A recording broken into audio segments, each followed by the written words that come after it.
Good morning, all of you.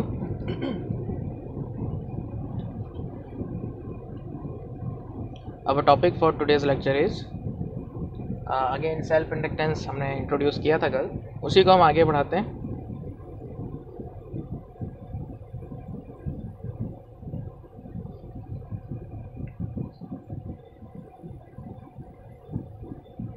Self inductance.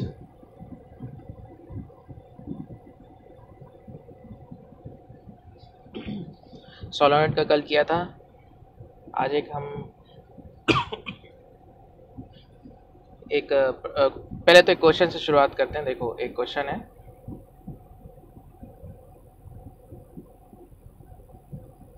A triangular wire frame having n loops. Very good morning. n loops कह लो या n turns भी कह सकते हो, ठीक है. ऑफ साइड A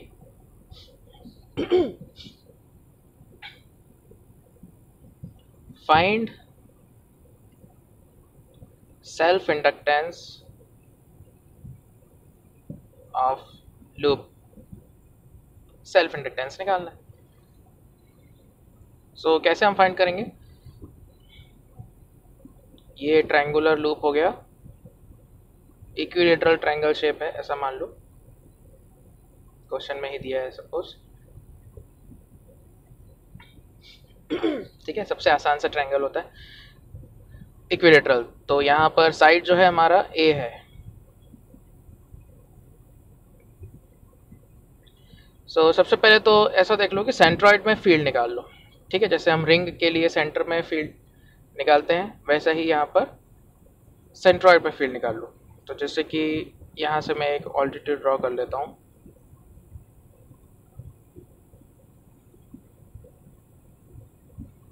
तो ये जो सेंट्रॉइड है वायर से कितना दूर है, मतलब जो साइड है, साइड से कितना उसका डिस्टेंस है, अगर वो देखना है, ये डिस्टेंस कितना आता है. तो ये जो डिस्टेंस है इसको मैं x कह रहा हूँ.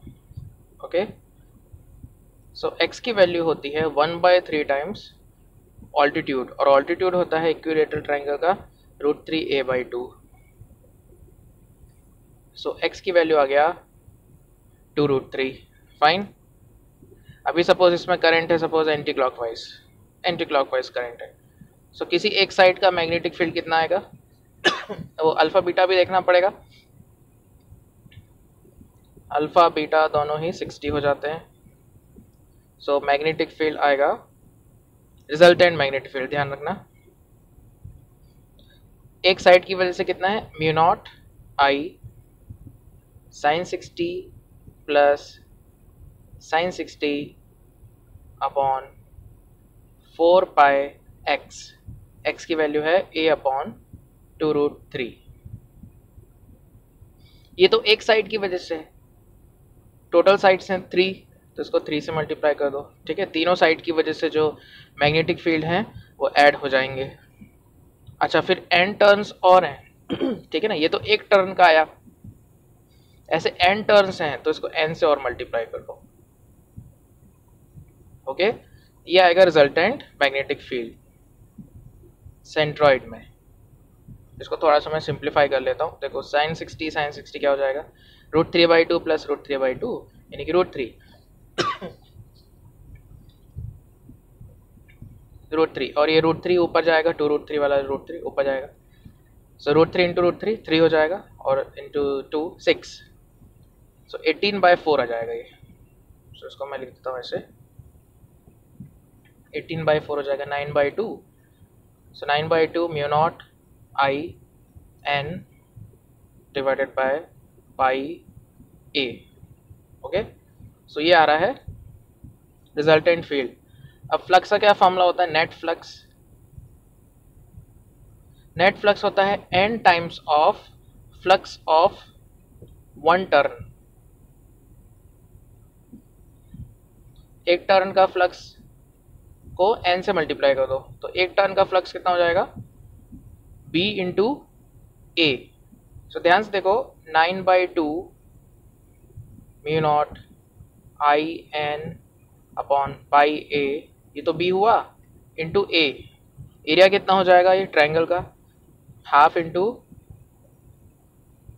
Base into height, √3a/2। यहाँ से, ठीक है। सो ये हो जाएगा 9√3/8 9√3/8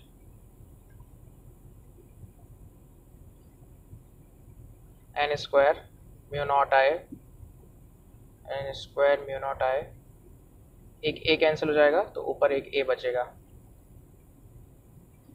और डिवाइडेड बाय पाई। फाइन। अब हमारे पास एक फॉर्मूला है सेल्फ इंडक्टेंस फाइंड करने के लिए, phi is equal to L I, right. So L कितना जाएगा यहाँ से, अगर मैं देखूँ फाई अपॉन आई, तो फाई अपॉन आई हो जाएगा 9√3/8 9√3/8 n square mu r mu naught into a. Fine, mu naught into a, ये आ जाएगा, और डिवाइडेड बाय पाई। ये हमारा आंसर है। समझ आ रहा है, नोट कर लो इतना। तो कंसेप्ट समझो इसका, कंसेप्ट हम कैसे हमने इसको सॉल्व किया। फ्लक्स निकालना होता है एक टर्न का, फिर उसको n से मल्टीप्लाई कर दो, और मैग्नेटिक फील्ड भी पहले हम एक टर्न की निकालते हैं, फिर उसको n से मल्टीप्लाई करते हैं। सो दैट इज वाई जो फाइनल आंसर है होता है उसमें n स्क्वायर आ जाता है, राइट। सो सेल्फ इंडक्टेंस यहाँ पर अगेन n स्क्वायर इंटू ए पर डिपेंड कर रहा है, n स्क्वायर इंटू ए पर डिपेंड कर रहा है। Phi is equal to L आई।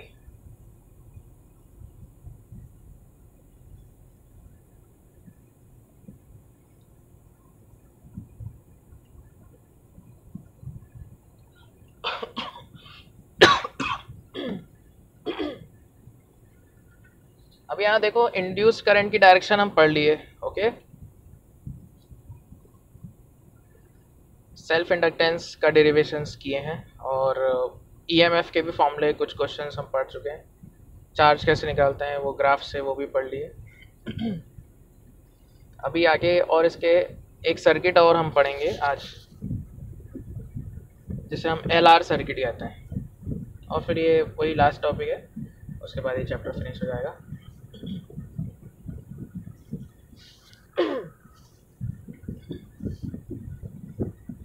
ठीक है, देखो नेक्स्ट, देखो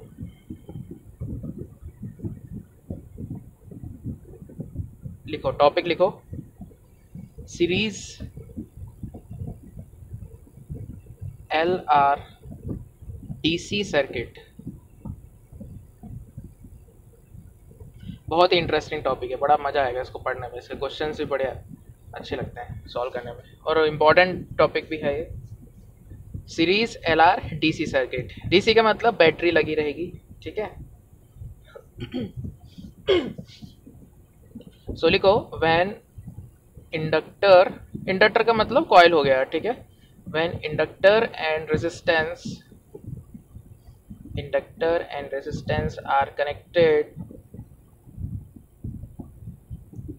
in series across battery or cell,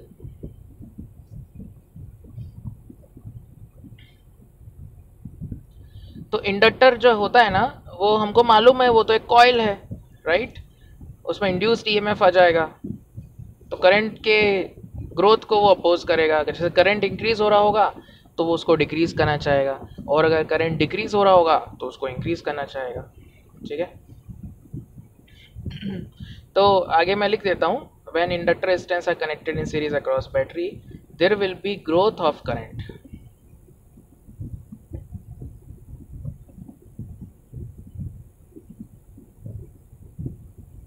growth of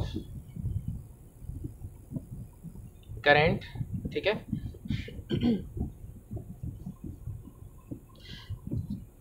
growth का मतलब यहाँ पर डिलेड ग्रोथ भी हम कह सकते हैं, डिलेड इंक्रीज और ग्रोथ। जैसे कि मैंने एग्जांपल बताया था, जैसे ए और बी है, ठीक है ना, पहले भी मैंने शायद डिस्कस किया होगा। ए और बी दो फ्रेंड्स है मान लो, ठीक है ना।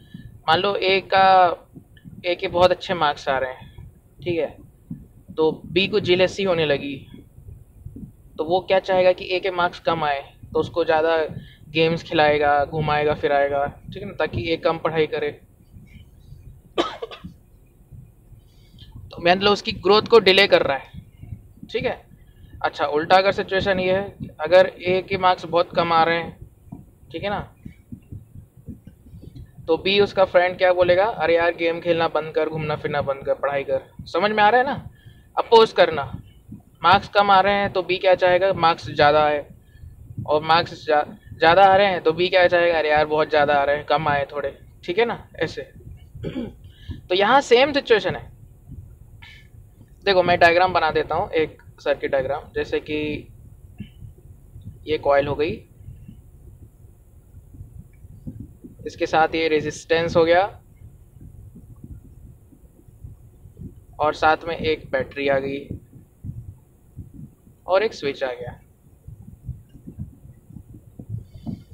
अभी स्विच ओपन है, ठीक है, तो कुछ करंट नहीं है, कहीं भी नहीं है, कुछ भी, सर्किट एकदम डेड है, डेड सर्किट है, कुछ भी करंट नहीं है, नथिंग, रेजिस्टेंस से भी कोई करंट नहीं है, ठीक है। बट स्विच को क्लोज करने के बाद क्या होगा, तुरंत बाद अगर मैं देखूँ स्विच क्लोज करने के just after closing the switch, current को जीरो लेना पड़ेगा। सो यहाँ मैं लिख देता हूँ कुछ पॉइंट्स, देखो। इसको चोक कॉइल भी कहते हैं, ठीक है, ध्यान रखो, इसको चोक कॉइल कहा जाता है। So look here, just after switch is closed, current is 0, ठीक है। इस स्विच को मैंने t इज इक्वल टू 0 पर क्लोज किया, तो उस इंस्टेंट में अगर मैं पूछूं कि करंट कितना होगा तो 0 होगा। इसका आगे मैं प्रूफ भी बताऊंगा, डेरिवेशन से इसका प्रूफ आता है, ठीक है। 0 इसलिए भी होगा, अगर 0 नहीं होगा तो क्या लगता है, क्या वैल्यू होगी, 1 एम्पियर 2 एम्पियर, है ना। बट इंडक्टर लगा हुआ है, इंडक्टर लगा हुआ है, वो करंट को अपोज करेगा, ठीक है। तो करंट को तुरंत तो वो 1 एम्पियर 2 एम्पियर नहीं होने देगा, तो शुरुआत करंट की 0 से ही होगी, ठीक है। So because inductor oppose the increase of current, current के इंक्रीज होने को रोक रहा है, अपोज कर रहा है, कौन, इंडक्टर, तो उसको हम चोक कॉइल भी कहते हैं, राइट। अच्छा, इसके आगे क्या होगा, तो वो नेक्स्ट पेज में बताता हूँ, ठीक है। फिर इसमें डायग्राम बना दूंगा, देखो ये वाला। अभी स्विच को मैंने क्लोज कर दिया, so now what will happen, so ये हमारी कॉइल हो गई, ये रेजिस्टेंस, बैटरी, ये स्विच को क्लोज कर दिया। नाउ करंट आएगा, ठीक है, क्लॉकवाइज डायरेक्शन में करंट आएगा। सो देखो ध्यान से, इंक्रीजिंग हो रहा होगा करंट, डिक्रीज तो हो नहीं सकता क्योंकि इनिशियल वैल्यू ही उसकी 0 है, तो डेफिनेटली वो इंक्रीज ही हो रहा होगा। तो ये करंट, ये इंडक्टर क्या करेगा, उसको अपोज करेगा, तो इसका जो ईएमएफ होगा ना, उसकी पोलैरिटी कुछ ऐसी हो जाएगी, इंड्यूस्ड ईएमएफ की पोलैरिटी, इंड्यूस करंट लेफ्ट की तरफ सप्लाई करेगा, और कितनी होगी उसकी वैल्यू, कितनी होगी, EMF induced is equal to LdI by dt, okay. तो ये जो सर्किट है ये अब ऐसा कुछ हो जाएगा, इसमें दो सेल आ गए हैं, एक तो ओरिजिनल करंट सप्लाई करने वाला सेल और दूसरा इंड्यूस करंट सप्लाई करने वाला सेल। इंड्यूस करंट सप्लाई करने वाला सेल का ईएमएफ क्या है, LdI by dt, और जो बैटरी है ओरिजिनल करंट सप्लाई करने वाली, उसका ईएमएफ E मान लेते हैं। Resistance R, clockwise current I. अब मुझे किरचॉफ्स लॉ से इसका इक्वेशन लिख के बताओ, A B C D A. Use Kirchhoff's law, जो उसका लूप रूल होता है। बैटरी का पॉजिटिव टर्मिनल आता है तो हम क्या लेते हैं, प्लस में लेते हैं ना। देखो मैं ऐसे जा रहा हूँ, क्लॉकवाइज आ रहा हूँ, देखो ध्यान से, क्लॉकवाइज आ रहा हूँ तो देखो ध्यान से मैं क्या लिखूंगा, L D I by D T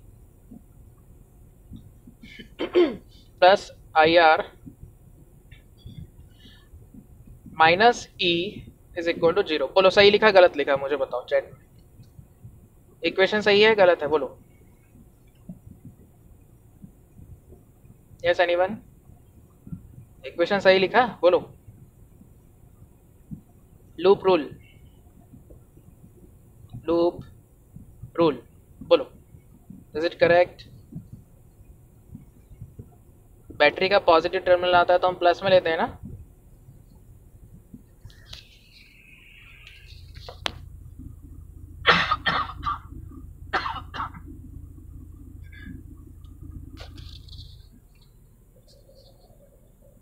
कोई बताएगा सही इक्वेशन गलत है, बोलो। Minus L D I by D T कब लेना है, ओके। देखो एक्चुअल में जो फॉर्मूला है वो minus L D I by D T है, लेकिन यहाँ पे हमने मैग्नीट्यूड ले लिए और पोलैरिटी हमने कंसिडर कर ली ना, तो माइनस साइन लिखने का अब जरूरत नहीं है। कंसेप्चुअली अगर पूछा जाए तो minus L D I by D T होता है, बट हम वी ऑलवेज टेक मैग्नीट्यूड और पोलैरिटी हमको पता चल जाती है। जैसे कि वेक्टर होता है ना, जैसे कि मैंने लिखा a vector is equal to -3 newton i cap. इसका क्या मतलब, मैं ऐसा भी लिख सकता हूँ ना, 3 न्यूटन लेफ्टवर्ड। दोनों लिखने के तरीके अलग अलग हैं। एक बार मैग्नीट्यूड और पोलैरिटी के साथ अलग से मैं कंसिडर कर लूँ, या पूरा डायरेक्शन ऑफ मैग्नीट्यूड साथ में लिख दूँ, ठीक है। So D I by D T जो है वो तो rate of change of current है, और वो पॉजिटिव में होगा बिकॉज करंट इंक्रीज हो रहा है। करंट इंक्रीज हो रहा है तो D I by D T positive value आएगी। चलो आगे देखो, तो ये इक्वेशन आ गई, L D I by D T plus I R minus E is equal to zero. Now अब क्या करना है, ध्यान से देखो, D I by D T को अलग कर लो।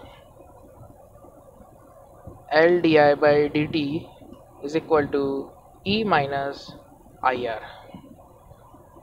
सो D I by D T आ गया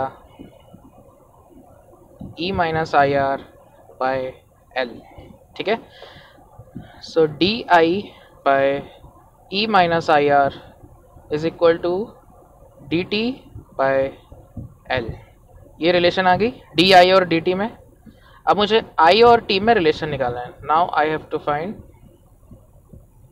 now we will find relation between current I and time T, ठीक है। तो मुझे ना एक फॉर्मूला आ जाएगा आगे चल के, वो फॉर्मूला हमको याद भी रखना है। करंट और टाइम का रिलेशन आ जाएगा। तो यहाँ से ना इसको इंटीग्रेट करना शुरू करो। So integration of D I by E minus I R is equal to integration of D T upon L.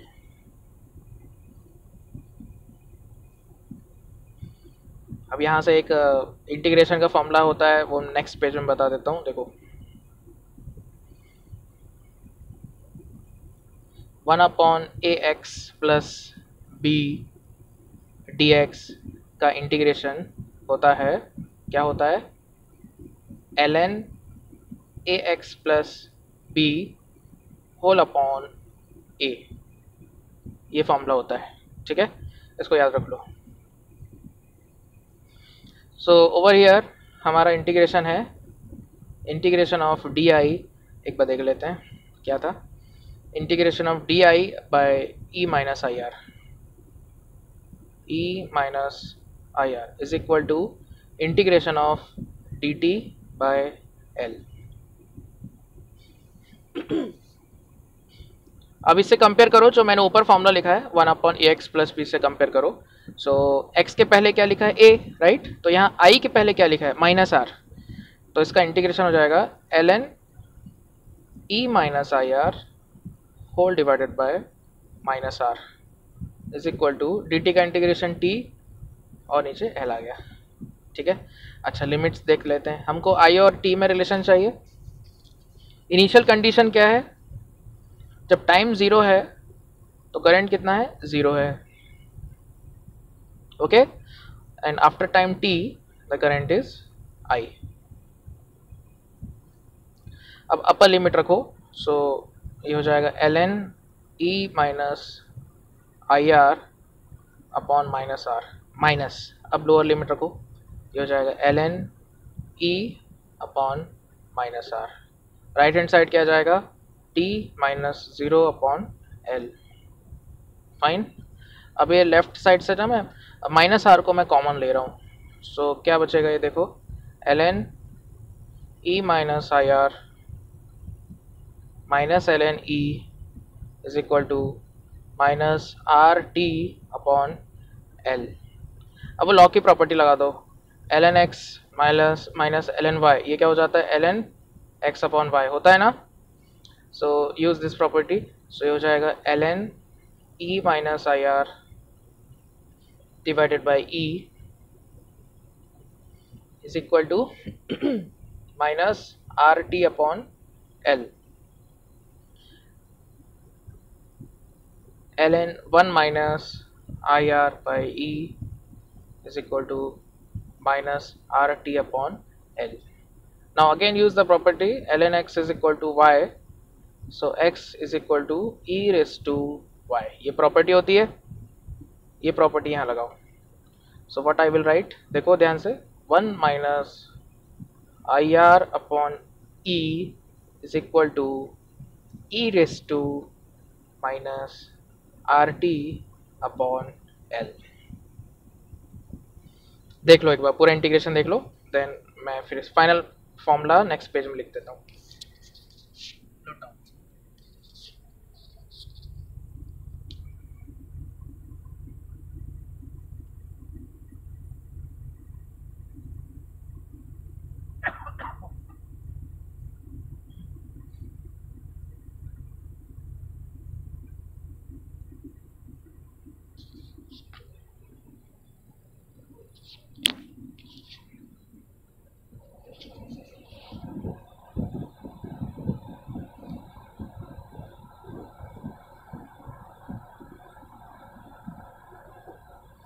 अब यहाँ से हमको करंट की वैल्यू निकालना है t के टर्म्स में।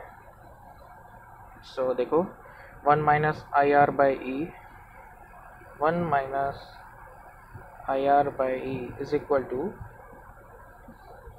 ई raise to minus R T by L, E raise to minus R T by L, ठीक है। तो ध्यान से देखो 1 minus E raise to minus R T by L is equal to क्या आ रहा है, I R upon E. So I is equal to हो जाएगा E by R 1 minus E raise to minus R T upon L. ये है formula, ये फॉर्मूले को याद रखना है।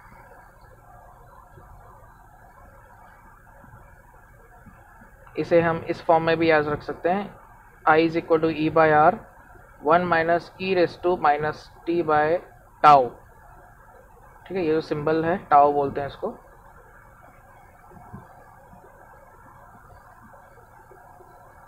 टाउ, टाउ की वैल्यू क्या है, एल बाय आर। इसका यूनिट और डायमेंशन सेम एज टाइम होता है, unit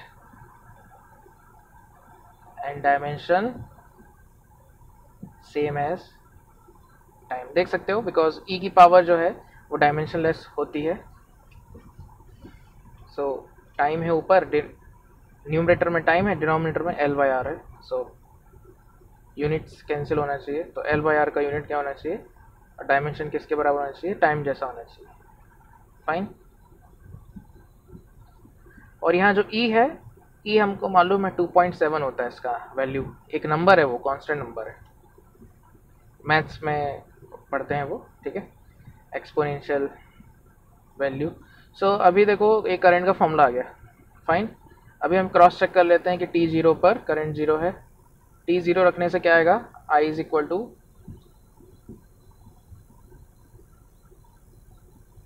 E by R into bracket 1 minus E raise to zero. E raise to zero क्या हो जाएगा, 1, okay. So E by R 1 minus 1, ये हो गया 0 हो गया। करंट की वैल्यू 0 हो गई।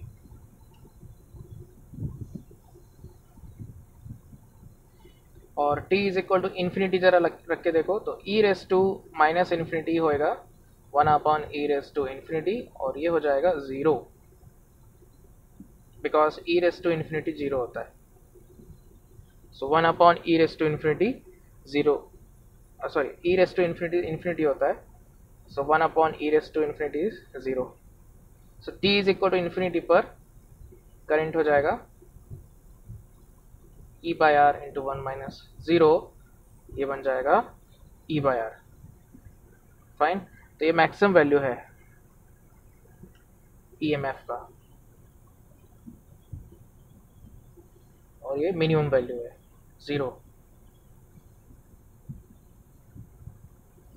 सो बताओ जरा मिनिमम कब होगा, टाइम जब 0 हो, just after switch is closed, उस इंस्टेंट में करंट 0 होगा। और मैक्सिमम करंट कब होगा, इन्फिनिटी पे, आफ्टर लॉन्ग टाइम, इसको हम कह सकते हैं आफ्टर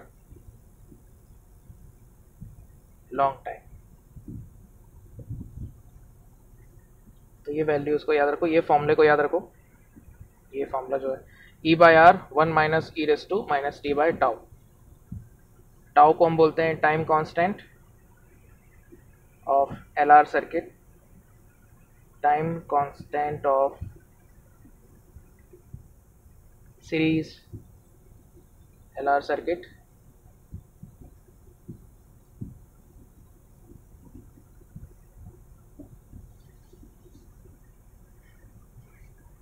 वेरी इंपॉर्टेंट फॉर्मूला। और हाँ, टी इज इक्वल टू 0 के साइड में लिख लो, just after switch is closed, just after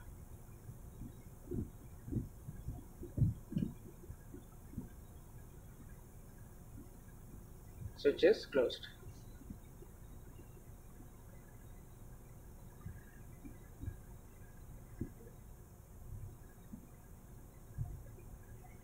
एक मैं इसका प्रैक्टिकल एग्जांपल देता हूँ। वैसे हम डायरेक्ट तो ऑब्जर्व कर नहीं सकते हैं, उसके लिए एक स्लो मोशन कैमरा चाहिए। ये फॉर्मूला लिख लो पहले, ये फॉर्मूले E is equal to I is equal to E by R into 1 minus E raise to minus T by tau, और टाउ की वैल्यू क्या है, L by R, fine, L by are.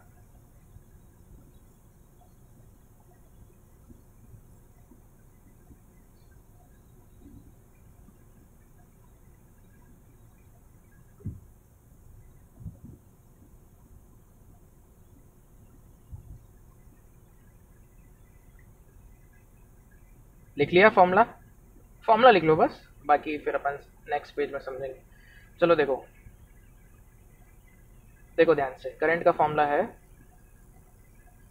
E by R 1 minus E raise to minus T by tau, tau की value है L by are.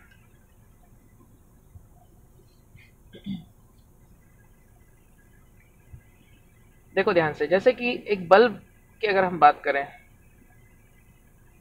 Bulb को ध्यान से देखना, पुराना जमाने का जो बल्ब होता है, ऑरेंज कलर की लाइट होती थी इसमें, पीले रंग की लाइट, ठीक है ना, वो वाली। सो येलो लाइट वाला बल्ब, उसमें फिलामेंट होता था, ऐसा इस तरह से फिलामेंट होता था, है ना, ऐसा रहता था वो बल्ब। तो जो फिलामेंट है एक तरह से वो सोलेनॉइड की तरह हो गया, हालांकि सोलेनॉइड नहीं बोलना चाहिए, ऐसे टर्न्स हैं वो।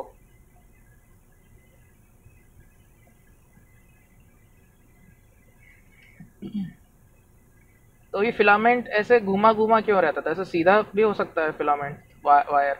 उसके दो रीज़न थे, एक तो लंबा वायर हो जाता है ना, तो जैसे R is equal to rho L by A, तो लेंथ ज़्यादा रहेगी तो रेजिस्टेंस ज़्यादा होगा, तो हीट और लाइट ज़्यादा प्रोड्यूस होगी, हीट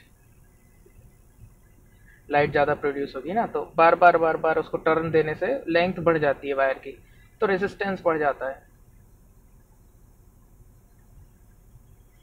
रेजिस्टेंस ज़्यादा बढ़ेगा तो ज़्यादा लाइट देगा वो, ठीक है। हीट हमको चाहिए नहीं रहती थी, वो एक बाई प्रोडक्ट रहता था, हीट मिल जाती थी उससे, ठीक है।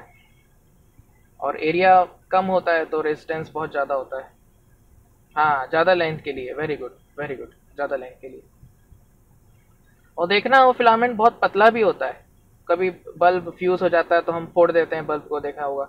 उसका फिलामेंट को देखना, बहुत पतले पतले वायर होते हैं, बिकॉज एरिया कम रहेगा तो रेजिस्टेंस ज़्यादा रहेगा, राइट। एरिया कम रहेगा तो रेजिस्टेंस ज़्यादा रहेगा, हमको तो लाइट ज़्यादा चाहिए, एनर्जी ज़्यादा चाहिए। बट ऐसा करने से एक चीज़ हो गई उसके साथ, क्या हो गई? वो कॉइल बन गया, इंडक्टेंस आ गया उसमें, ठीक है ना। When it is given circular turns, it it has inductance। उसमें इंडक्टेंस आ गया, और इंडक्टेंस आने से हमारा ये जो फॉर्मूला है ये अब बल्ब के लिए एप्लीकेबल हो जाएगा। That means current suddenly maximum value नहीं होगा, कुछ टाइम लगेगा उसको मैक्सिमम वैल्यू में आने के लिए, और हम फॉर्मूले से देख चुके हैं कि इनफाइनाइट टाइम लगेगा, आफ्टर ए लॉन्ग टाइम, ठीक है।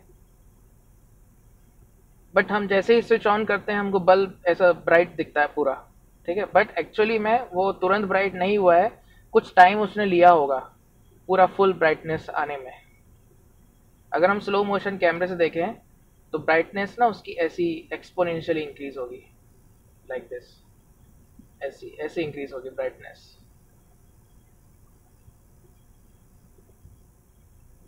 Of bulb. और ये टाइम के साथ अगर हम ग्राफ प्लॉट करें तो फुल ब्राइटनेस आने में उसको कुछ टाइम लगेगा, ठीक है ना। इस ग्राफ को हम कहते हैं एक्सपोनेंशियल इंक्रीजिंग।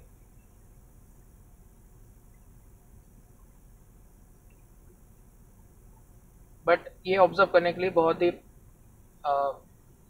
क्या बोलते हैं उसको, हाँ, स्लो मोशन कैमरा हमको चाहिए, ठीक है। देखने के लिए हम देखेंगे कि जीरो से शुरू होके फिर उसकी ब्राइटनेस बढ़ रही है, फिर फुल ब्राइट हो गया, ठीक है।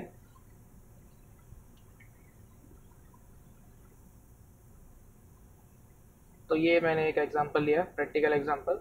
और भी होते हैं एग्जांपल, बट ये हम देखते हैं ना डायरेक्ट हमारे रियल लाइफ डेली लाइफ की एक्टिविटीज़ में आता है करके मैंने ले लिया एग्जांपल। और भी हैं बहुत से एग्जांपल हैं। मोटर में हम यूज़ करते हैं, जो फैन है, फैन में यूज़ करते हैं, ट्यूबलाइट्स में यूज़ करते थे चौक कॉइल। इसका पर्पस वही होता है, करंट का जो इंक्रीज है उसको स्लो कर देना, उसकी ग्रोथ को स्लो कर देना, करंट सडनली ना बढ़े, ठीक है। मेन पर्पस क्या है इंडक्टर का या चौक कॉइल का? Inductor slow down growth of current,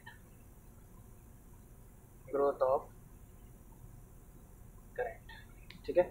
समझ आया? चलो अभी देखते हैं एक इसका और कंक्लूजन देखते हैं नेक्स्ट पेज में। देखो ध्यान से देखते चलो। देखो जैसे कि हमारा जो फॉर्मूला है I is equal to E by R 1 minus E raise to minus T by tau, और टाउ की वैल्यू क्या है? L upon R. तो t is equal to zero पर तो करंट जीरो है, t is equal to infinity पर current maximum है, t is equal to L by R रख के देखो, इसको मैं कहता हूँ वन टाइम कांस्टेंट। टाउ क्या है? टाइम कांस्टेंट है ना, तो एक टाइम कांस्टेंट पुट करने से करंट कितना हो जाएगा? E by R into 1 minus E raise to minus tau by tau, ठीक है ना। टाउ टाउ कैंसिल हो गया, सो ई रेस टू 1 आ जाएगा, so E by R into 1 minus E raise to minus 1। So ये हो जाएगा E by R 1 minus 1 upon E, और जैसे कि मैंने बताया था कि ई की वैल्यू क्या होती है, 2.7 के आसपास होती है।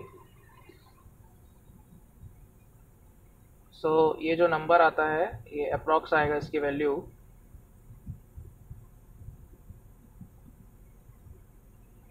1 माइनस 0.37 हम अप्रॉक्स ले सकते हैं, ठीक है ना, 1 बाई ई का वैल्यू। सो ये आ जाएगा 0.63 इंटू ई बाय आर। अब ये क्या है, 63% of maximum value. Current becomes 63% of maximum value.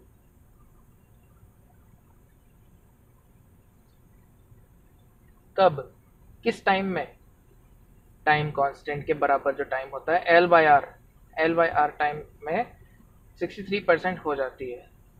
अगर मैं ऐसा ग्राफ बनाऊँ ना तो ऐसा ग्राफ दिखेगा एक्सपोनेंशियल, जैसा कि अभी मैंने बताया था करंट और टाइम का graph, like this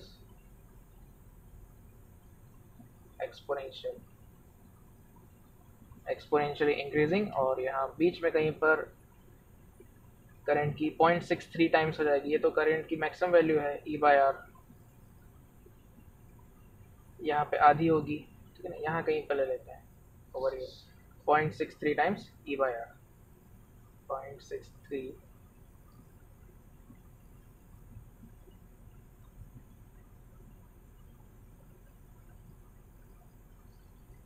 E by R. इसके करस्पॉन्डिंग जो टाइम है वो है टाउ, ठीक है। अभी देखना ध्यान से, टाउ की वैल्यू है एल बाय आर। इंडक्टेंस जितना ज़्यादा होगा टाइम कांस्टेंट उतना ज़्यादा होगा, यानी कि 0.63 टाइम्स करंट आने में उतना ज़्यादा टाइम लग जाएगा अगर इंडक्टेंस की वैल्यू ज़्यादा होगी। तो यहाँ से क्लियर हो गया ना कि इंडक्टेंस का रोल क्या है। इंडक्टेंस का रोल क्या है, करंट की ग्रोथ को कम कर देना। टाइम कांस्टेंट इंडक्टेंस पर डायरेक्टली प्रोपोर्शनल है। So here we have proved कि सर्किट में जितना ज़्यादा इंडक्टेंस होगा करंट उतना धीरे धीरे बढ़ेगा। अभी मैं दो ग्राफ बनाता हूँ, देखो नेक्स्ट पेज में, उससे और क्लियर हो जाएगी ये बात, ध्यान से देखना। एक ग्राफ मैंने ऐसा बना दिया और दूसरा ग्राफ इसी के नीचे बना देता हूँ, ऐसा बना दिया एक ग्राफ। दोनों में डिफरेंस क्या है बता सकते हो, क्या डिफरेंस है? Yes anyone? करंट और टाइम का मैंने ग्राफ बनाया है,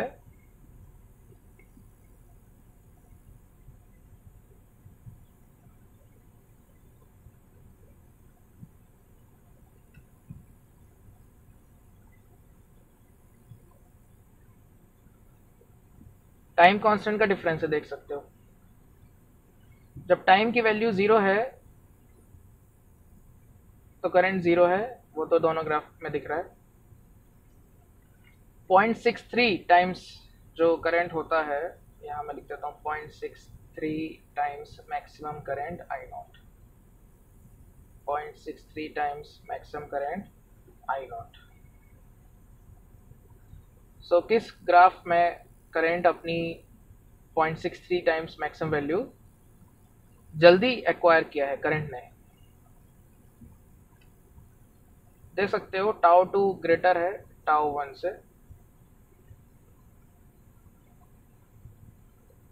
सो ग्रोथ किस में जल्दी है, जल्दी ग्रोथ किस में हुआ है करंट का, अगर ये मैं सिंपल लैंग्वेज में पूछूं, किस ग्राफ में?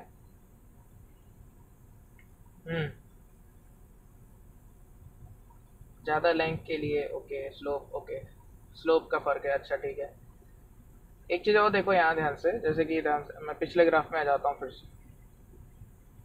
यहाँ देखो ये जो लेंथ है टाइम के लॉन्ग, ये टाइम कांस्टेंट है ना,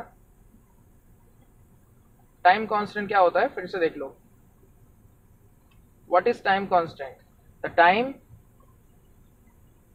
in which current becomes 63% of maximum value. ठीक है, देखो ग्रोथ हो रहा है करंट का, तो करंट इंक्रीज हो रहा है, जीरो, फिर धीरे धीरे करके वो फाइनली क्या हो जाएगा, E by R. Maximum value क्या है करंट की, ई बाय आर. तो 0.63 टाइम्स ई बाय आर कब होता है, जब टाइम की वैल्यू क्या होती है, वन टाइम कांस्टेंट के बराबर. फाइन. तो इंडक्टेंस अगर कम होगा तो टाइम कांस्टेंट कम होगा. दैट मीन्स 63% वैल्यू जल्दी आ जाएगी, कम टाइम में आ जाएगी. और अगर इंडक्टेंस ज़्यादा कर दिया जाए, टाइम कांस्टेंट बढ़ जाएगा, और टाइम कांस्टेंट बढ़ेगा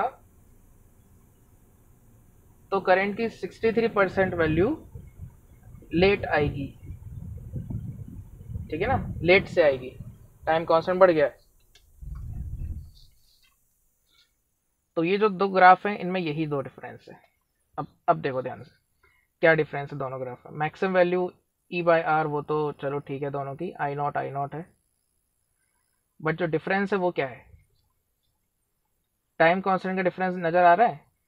ग्राफ ए में टाइम कांस्टेंट छोटा है, ग्राफ बी में टाइम कांस्टेंट ज़्यादा है. तो ग्रोथ किस में ज़्यादा है, अगर मैं पूछूं जल्दी जल्दी इंक्रीज किस ग्राफ में हो रहा है, current increasing current at a faster rate किस ग्राफ में हो रहा है वो.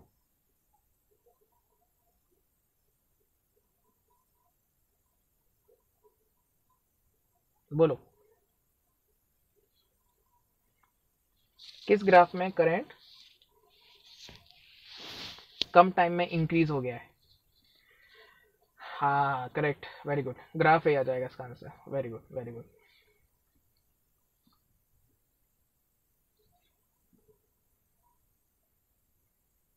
बिल्कुल सही बिल्कुल सही.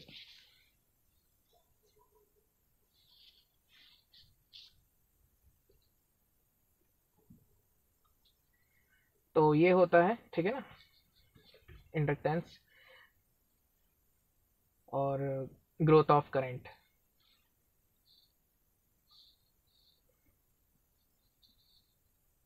इसे मैं कुछ क्वेश्चन दे देता हूँ, देखो ध्यान से. बहुत बेसिक से क्वेश्चन दे रहा हूँ.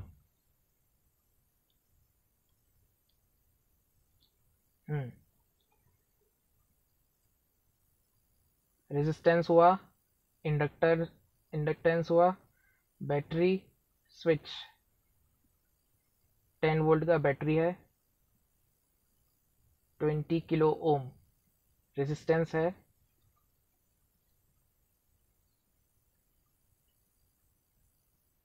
30 हेनरी का इंडक्टेंस है. t इज इक्वल टू 0 में switch is closed.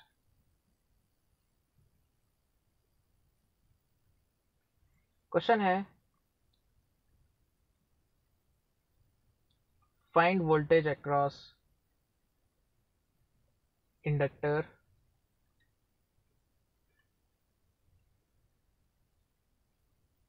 and resistor after two time constants.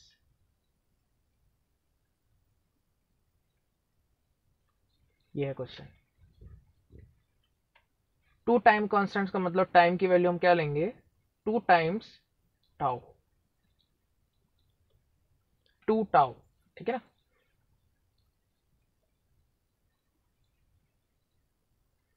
So current का फॉर्मूला याद रखो, ग्रोथ है, ग्रोथ ऑफ करंट है ये. एक डिके भी होता है, वो मैं कल पढ़ाऊंगा. आज हमने ग्रोथ ऑफ करंट पढ़े, ठीक है ना. क्योंकि कुछ चीज़ बड़ी है तो कम भी होगी, है ना. सर्किट को जब ऑफ कर देते हैं, स्विच ऑफ, बल्ब को जब हम स्विच ऑफ कर दें तो उसकी ब्राइटनेस कम होती है, तो डिके हो गया, वो नेक्स्ट क्लास में पढ़ेंगे. सो करंट का फॉर्मूला है ई बाय आर, ब्रैकेट में 1 minus E raise to minus T by tau. यह फॉर्मूला. ई बाय आर होता है मैक्सिमम वैल्यू, उसको पीक पीक करंट भी कहते हैं, पीक करंट।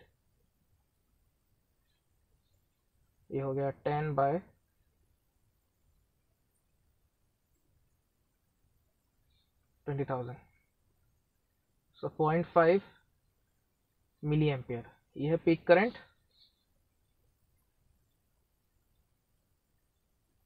और 1 माइनस ई रेस टू, अब टाइम की वैल्यू क्वेश्चन के अकॉर्डिंग क्या है, 2 times of time constant, so 2 tau by tau, minus sign भी आएगा, tau tau cancel, so that is 0.5 milliampere, 1 minus e raised to minus 2, बस this is your answer for current।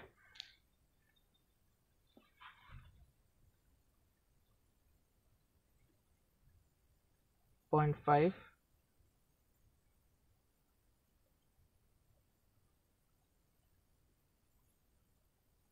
ऐसा भी लिख सकते हो, ठीक है ना, 1 माइनस 1/e²। अच्छा, सो अब वी आर निकालो जरा, वोल्टेज अक्रॉस आर, ये हो जाएगा I R, fine. So V L कितना होगा, वोल्टेज अक्रॉस इंडक्टर, वो होएगा 10 माइनस वी आर, ठीक है, ये सीरीज में है ना दोनों, सो वी एल और just a second, V R और वी एल का जो सम होगा वो ई एम एफ के बराबर होता है, वी आर प्लस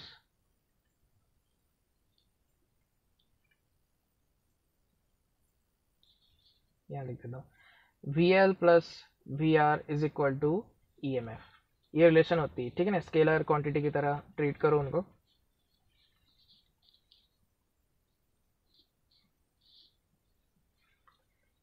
सो हमको पूछा है रेशियो, दोनों की वैल्यू पूछा है, तो ठीक है, आई आर कितना आ जाएगा, 0.5 इंटू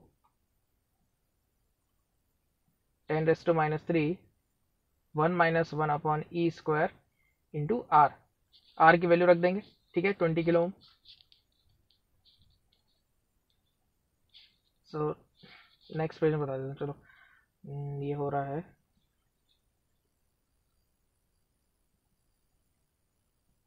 0.5 10⁻³ 1 माइनस 1/e², 20 कितना है, 20 किलो ओम, 20 इंटू 10 के बाद 3, ठीक है ना, ये कैंसिल हुआ, आंसर आया 10 इंटू 1 माइनस 1/e², ये आया वी आर, और वी एल कितना आ जाएगा, E M F minus V R, E M F है हमारा, ई एम एफ है 10 वोल्ट है, so 10 minus 10 into 1 minus 1/e², so 10 minus 10 plus 10/e², so answer आया 10/e²। समझ आ रहा है, इज इट क्लियर? क्वेश्चन में रेशियो पूछ सकता है, रेशियो पूछेंगे तो क्या लिखेंगे, V R by V L is equal 10 into 1 minus 1/e² by 10/e², ये स्क्वायर ऊपर चला जाएगा तो e² माइनस 1 आ जाएगा, ठीक है, समझ आ रहा है, e² माइनस 1:1, ये रेशियो आ गया, किसका रेशियो आ गया, वी आर और वी एल का, voltage across resistance end voltage across inductor.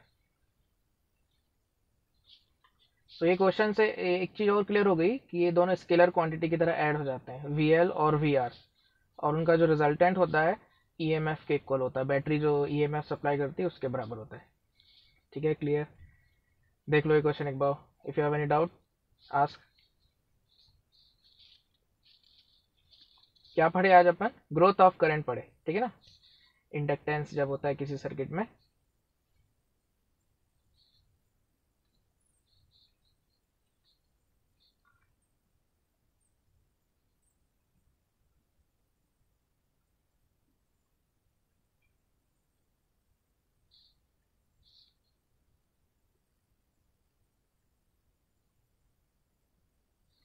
Okay guys, so that is all.